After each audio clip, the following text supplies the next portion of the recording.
जय गुरु जी।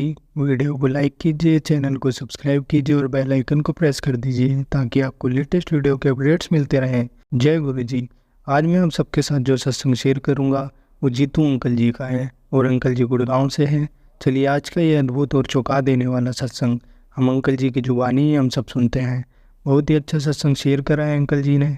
जैसे अंकल जी ने सत्संग हमारे साथ शेयर करा है वैसे ही आप सबके साथ इस सत्संग के माध्यम से आज मैं साझा करूँगा।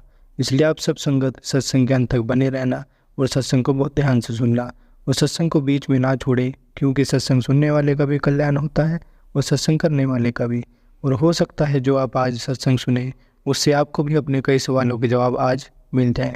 चलिए सत्संग शुरू करते हैं। जय गुरु जी। वर्ष 2006 में होली से 2 दिन पूर्व देर रात्रि में अपनी बहन से फ़ोन पर वार्ता होते ही मैं अपने पिता की शैया के पास पहुंचा। अति उच्च रक्तचाप के कारण उनको कुमाऊं की तराई में स्थित हल्द्वानी शहर के एक चिकित्सालय में गहन सेवा केंद्र में प्रविष्ट कराया गया था। मेरी बहन से फ़ोन पर समाचार मिलने के तुरंत बाद मेरी पत्नी और मुझे समझ आया कि गुरुजी इसकी चेतावनी पहले से ही देते रहे थे। फरवरी 2006 में शिवरात्रि से पूर्व शीतकाल में जब मेरे पिता भीमताल से गुड़गांव हमारे साथ रहने आए थे तो गुरुजी ने उनके बारे में पूछा था। गुरुजी जानना चाहते थे कि क्या वह शिवरात्रि से पहले ही घर वापस चले गए हैं, जो सत्य था। गुरुजी ने एक अन्य भक्त मेरे मामा जी कर्नल जोशी के द्वारा संदेश भी दिया था कि मेरे पिता मेरे पास रहने के लिए आ जाएं। गुरुजी के सदा भविष्य सूचक कथन को हमने अनसुना कर दिया था। अत्यंत मेरे पिता उस उच्च रक्तचाप के दौरे से बच नहीं पाए। जब यह अनहोनी हुई वह हल्द्वानी से वापस भीमताल अपने घर जा रहे थे। वह जीवन बीमा निगम से सेवा नियुक्त हुए थे और हल्द्वानी में उस संस्था द्वारा आयोजित एक समारोह में भाग लेने आए थे। दौरे का आवेग बहुत अधिक था और यदि गुरु कृपा नहीं होती तो प्राण घातक हो सकता था। रक्तचाप के बढ़ने से मेरे पिता की नकसीर फूट गई थी और इस प्रकार रक्त धमनियों पर उसका प्रभाव कम हो गया। यदि ऐसा नहीं हुआ होता तो संभव घातक हृदय का दौरा पड़ता या पक्षाघात हो जाता। आईसीयू में मुझे पश्चाताप करते हुए पिता मिले। उन्हें गुरुजी का कथन ना मानने पर अपनी भूल का आभास हो रहा था, परंतु गुरुजी की ही दया से वह एक रात्रि चिकित्सालय में बिताकर घर आ गए। हल्द्वानी में ही एक सप्ताह स्वास्थ्य लाभ करने के पश्चात हम सब गुड़गांव आए। वहीं पर स्वास्थ्य लाभ करते हुए मेरे पिता ने मुझे कहा कि गुरुजी उन्हें बड़े मंदिर में कुछ समय व्यतीत करने दें। मुझे अपने पिता के रक्तचाप की अत्यधिक चिंता थी। वह कम नहीं हो रहा था। यह चिंता व्यर्थ ही थी क्योंकि हम सब गुरुजी की शरण में थे।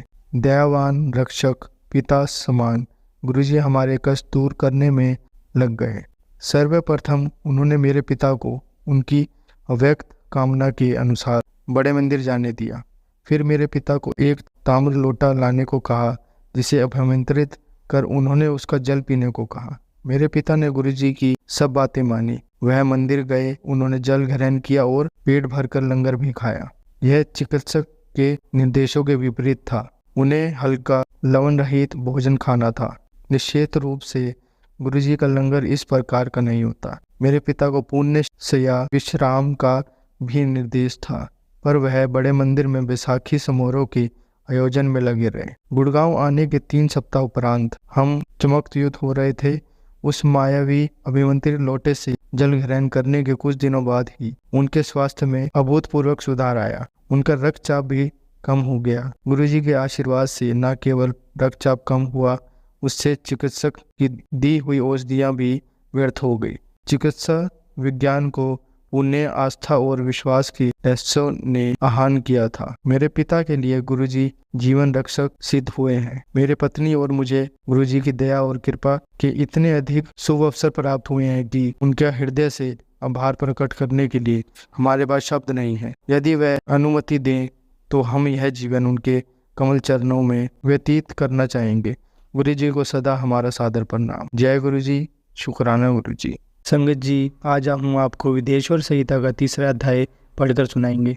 श्रवण कीर्तन और मनन साधनों की श्रेष्ठता। व्यास जी कहते हैं, सूत जी के वचनों को सुनकर सभी महर्षि बोले, भगवान आप वेद तुल्य अद्भुत एवं पुण्ययमी शिव पुराण की कथा सुनाएं। सूत जी ने कहा, हे महाशृंगण, आप कल्याणम भगवान शिव का स्मरण करके वेद के सार से प्रकट शिव पुराण की अमृत कथा सुनाएं। शिव पुराण में भक्ति, ज्ञान और वैराग्य का गान किया गया है। जब सृष्टि आरंभ हुई तो 6 कुलों के महर्षि आपस में वाद विवाद करने लगे कि अमुक वस्तु उत्कृष्ट है, अमुक नहीं।